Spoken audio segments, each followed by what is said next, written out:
श्रवण जी, ये मोदी को बदलने की संभावना तो थोड़ा दूर की है, लेकिन अभी जो इस परिस्थितियां, जो समीकरण बनते दिख रहे हैं, जिनका जिक्र मैंने अपनी प्रस्तावना में भी किया, वो 5-6 कारण इतने महत्वपूर्ण लगते हैं कि वो इस सरकार के स्थायित्व के लिए लगातार एक प्रश्न चिन्ह खड़े करते रहेंगे।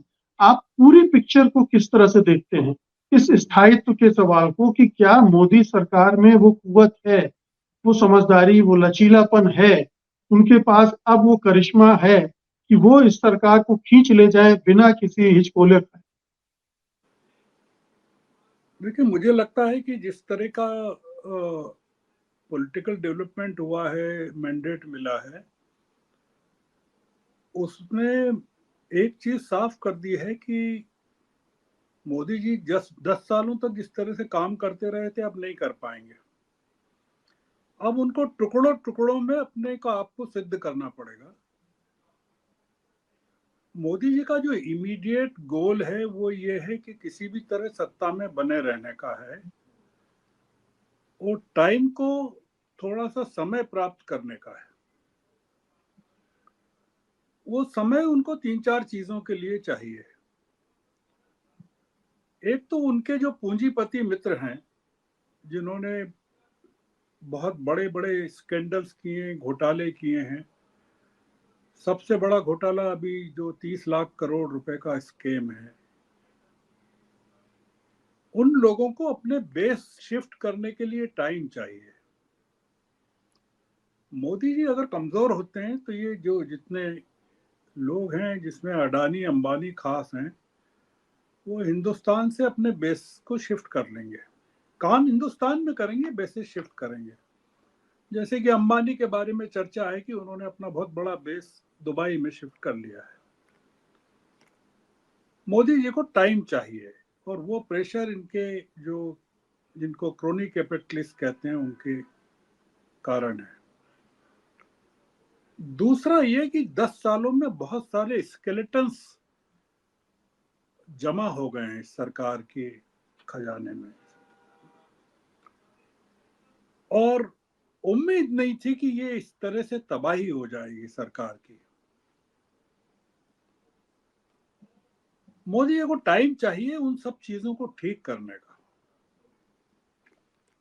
मोदी जी इस समय अफोर्ड नहीं कर सकते हैं, क्योंकि उनको पता है कि सत्ता से बाहर गए नहीं कि क्या परिणाम होने वाले हैं, उनके साथ क्या होगा, राहुल कितने गुस्से में हैं, राहुल के साथ क्या क्या किया गया, उनको जेल भेजने की जो तैयारी की गई। उनको पता है कि अगर वो सरकार सत्ता से बाहर हो गए तो किस किस तरह की चीजें होंगी। इसको 3-4 टुकड़ों में बांट लीजिए। पहला तो ये कि शपथ ग्रहण समारोह, उसके बाद फ्लोर टेस्ट, और उसके बाद एक्चुअल सेशन कब आता है, जिसमें कि सबसे ज्यादा ड्रामा होने वाला है। और ये शेयर घोटाले की मांग, नीट के पेपर लीक की मांग,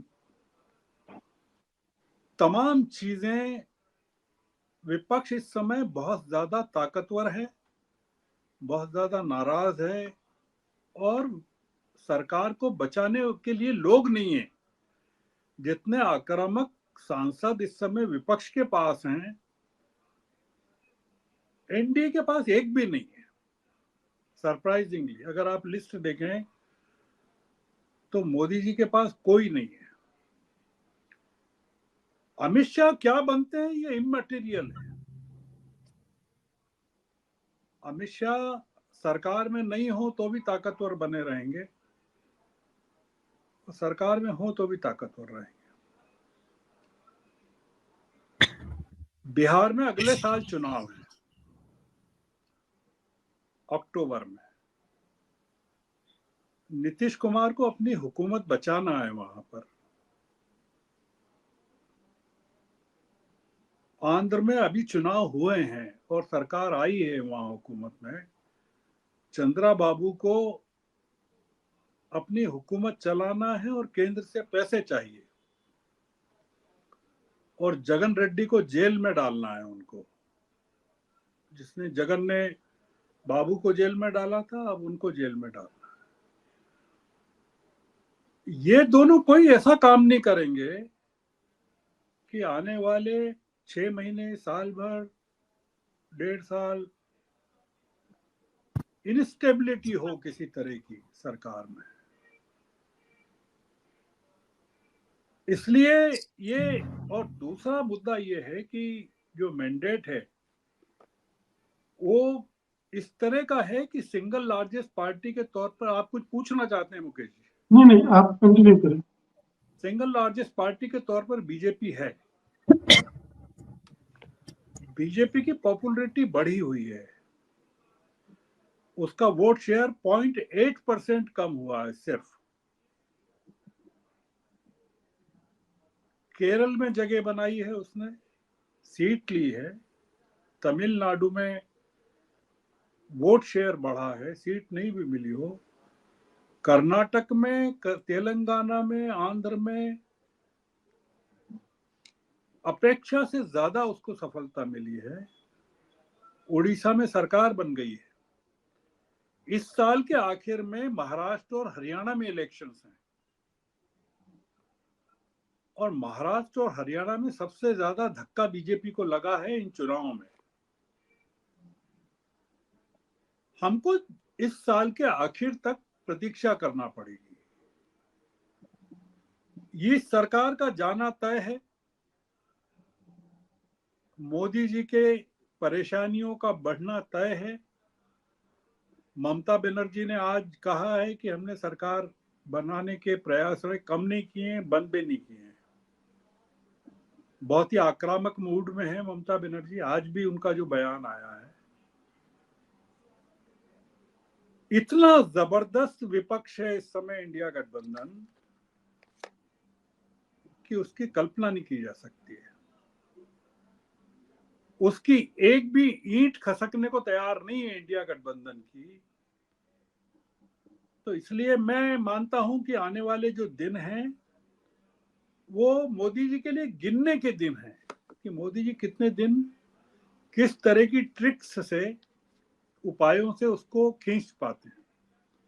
ये सरकार अभी तात्कालिक रूप से, ये राष्ट्रपति भवन से राष्ट्रपति ने उनको, मोदी जी को दही खिला के भेजा है बाहर।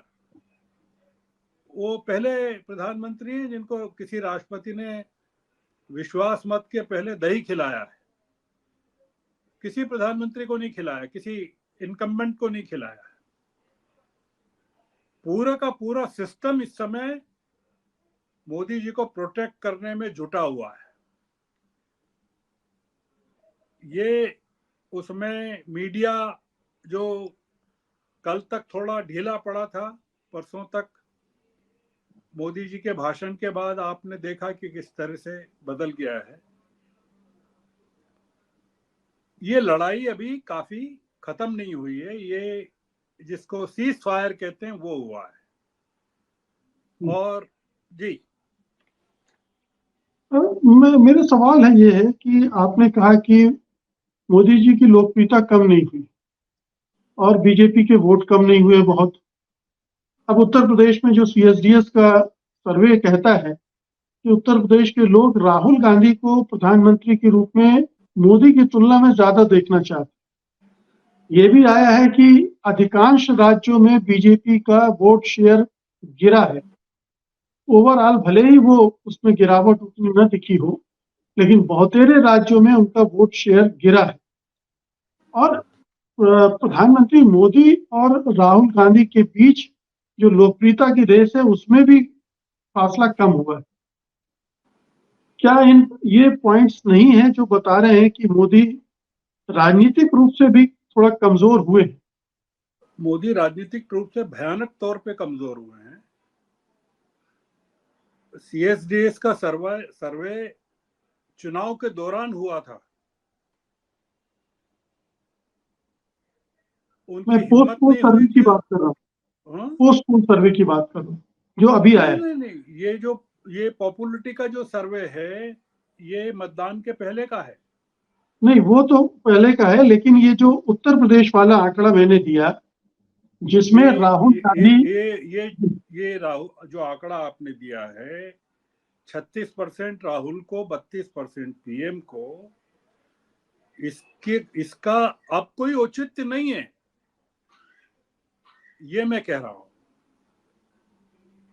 जितनी सीटें मिली हैं उत्तर प्रदेश में, बीजेपी को नुकसान हुआ है, 16 सीटें ऐसी है जहां बीएसपी अगर नहीं होती तो वहां कांग्रेस या समाजवादी पार्टी जीतती।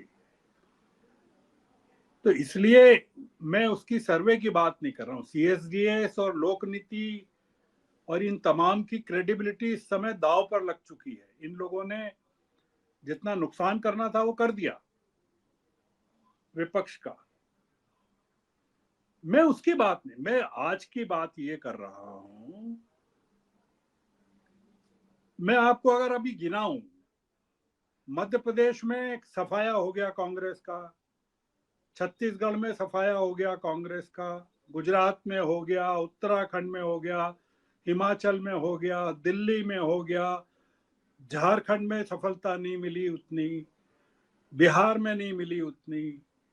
तो आप पाएंगे कि कांग्रेस के लिए बहुत सारा काम अभी बाकी है, वो अभी खत्म नहीं हुआ है। तो इसलिए मोदी जी कोई आसानी से आप कहेंगे कि वो कह देंगे कि सत्ता छोड़ देंगे या हट जाएंगे। मोदी जी की पॉपुलरिटी कम हुई है, ये तय है। कमजोर हुए राजनीतिक रूप से, ये सही है। पर मोदी जी सत्ता में बने रहने के लिए आखिरी क्षण तक काम करेंगे, क्योंकि उनको पता है एक बार सत्ता से निकले तो उनको किस तरह की चीजें झेलना है। ये बहुत सारी चीजें हैं अभी। सत्य हिंदी का ऐप डाउनलोड करें गूगल प्ले स्टोर पर।